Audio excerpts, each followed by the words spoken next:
आप देख रहे हैं अल्फा डिफेंस हिंदी में आपका स्वागत है। आज के इस वीडियो में हम लोग बात करेंगे भारतीय वायुसेना के लिए खरीदे जाने वाले 5th जनरेशन एयरक्राफ्ट्स को लेकर। पिछले कुछ दिनों में हम लोगों ने 2 ऐसे वीडियो किए हैं जहां पर हम लोगों ने रफाल की कमियां गिनाई और ये बात सच है कि रफाल को लेकर आप भारत में कुछ भी कहेंगे तो वो पॉपुलर नहीं है। रफाल एक पॉलिटिकली चार्ज टॉपिक है और इसके खिलाफ अगर आप सच भी बोलते हैं तो वो किसी भी तरीके से पॉपुलर हो ही नहीं सकता है। लेकिन हम लोगों को कब पॉपुलैरिटी से फर्क पड़ा था जो आज फर्क पड़ेगा। एनीवेज, इस वीडियो के दौरान हम लोग रफाल के बारे में बात नहीं करने वाले हैं बल्कि 5th जनरेशन एयरक्राफ्ट के बारे में बात करने वाले हैं और समझने की कोशिश करेंगे कि भारतीय वायुसेना की तरफ से ब्रॉडली क्या करने की कोशिश की जा रही है। देखिए, यहाँ पर सबसे पहले आपको एक चीज समझनी पड़ेगी कि भारत के अपने खुद के प्रोग्राम स्लो चल रहे हैं और कुछ प्रोग्राम्स आगे नहीं बढ़ पा रहे हैं। आमतौर पर जब आप अपने खुद के सिस्टम्स नहीं बना पाते हैं तो आप बाहर से अक्वायर करते हैं, लेकिन जब आप बाहर से कोई चीज अक्वायर करते हैं तो कोशिश की जाती है कि आपको वैल्यू फॉर मनी मिले, क्योंकि इंडिजिनस प्लेटफॉर्म्स अगर डेवलप होते हैं और उनमें कुछ कमियां रह जाती हैं तो कम से कम आप यहाँ पर कैपेसिटी बना रहे होते हैं। लेकिन जब आप चीजें बाहर से डायरेक्टली इंपोर्ट कर रहे होते हैं तो वहां से कोई कैपेसिटी डेवलपमेंट नहीं हो रहा होता है और इसी वजह से जितना पैसा आप पे कर रहे होते हैं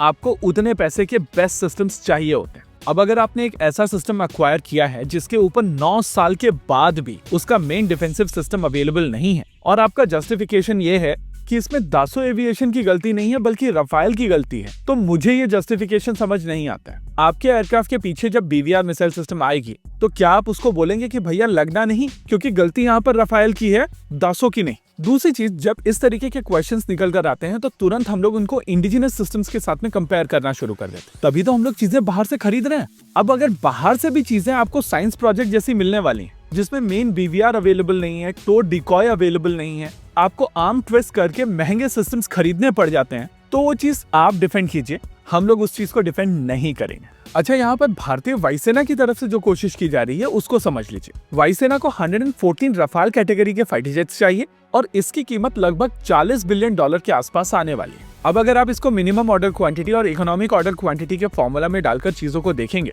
तो आपको समझ में आएगा कि कम से कम 12 फाइटर जेट पर ईयर बनाए जाएंगे और उस हिसाब से अगर चीजें काफी तेजी से की जाती हैं तो साल 2030 से भारतीय वायुसेना को ये फाइटर जेट मिलना शुरू हो जाएंगे और 12 एयरक्राफ्ट पर ईयर के हिसाब से साल 2040 तक ये पूरे के पूरे फाइटर जेट भारतीय वायुसेना को डिलीवर हो सकते हैं। इसके अलावा मिनिस्ट्री ऑफ डिफेंस की एक एम्पावर्ड कमेटी की तरफ से दूसरा रिकमेंडेशन गया है जहां पर 5th जनरेशन एयरक्राफ्ट अलग से खरीदे जाने हैं जो 3 से 4 स्क्वाड्रंस में खरीदे जाएंगे, यानी कि 114 4.5 जनरेशन एयरक्राफ्ट अलग हैं और ये 3 से 4 स्क्वाड्रन यानी कि 30 से 50 एयरक्राफ्ट अलग है। 4.5 जनरेशन एयरक्राफ्ट के इंपोर्ट को लेकर अगर बात की जाए तो ये चीज फ्रांस को काफी आसानी से समझ में आती है कि रफाल के अलावा भारत के पास में बहुत ज्यादा ऑप्शंस है नहीं और इसी वजह से अगर एयरक्राफ्ट कंप्लीट है या उसमें मिसिंग कंपोनेंट्स हैं, उन सब के बावजूद भारत को यह एयरक्राफ्ट लेना पड़ेगा। रही बात एम्पावर्ड कमेटी के रिकमेंडेशन की, तो वहां पर रिकमेंडेशन आई है 5th जनरेशन एयरक्राफ्ट की, जिसको लेकर F-35 और Su-57 कंटेंडर।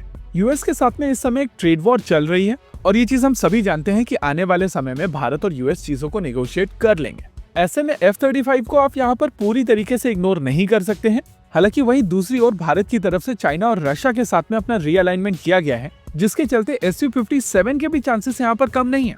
ओवरऑल अगर यहाँ पर देखा जाए तो कम से कम 150 फाइटर जेट बाहर से अक्वायर किए जा सकते हैं और एक गिवन पॉइंट ऑफ टाइम पर भारतीय वायुसेना ये दोनों फाइटर जेट अक्वायर करना चाहती थी। भारत FGFA का भी पार्ट था और MMRCA के तहत 126 रफाल भी अक्वायर किए जाने थे। हालांकि इंपोर्ट के साथ में सबसे बड़ी परेशानी ये है कि फाइटर जेट आएंगे तो सही, लेकिन आप इनके ऊपर हर तरीके के वेपन सिस्टम्स इंटीग्रेट नहीं कर सकते और इनका सीधा सीधा इम्पैक्ट आपके इंडिजिनस प्रोग्राम्स के ऊपर पड़ेगा। होप आपको यहाँ पर एक बेहतर पिक्चर मिली होगी और ये भी समझ में आया होगा कि एग्जैक्टली भारतीय वायुसेना की तरफ से क्या प्लान किया जा रहा है। फिलहाल के लिए इस वीडियो में रखते हैं केवल इतना ही। वीडियो को अंत तक देखने के लिए धन्यवाद। देखते रहिए अल्फा डिफेंस। जय हिंद।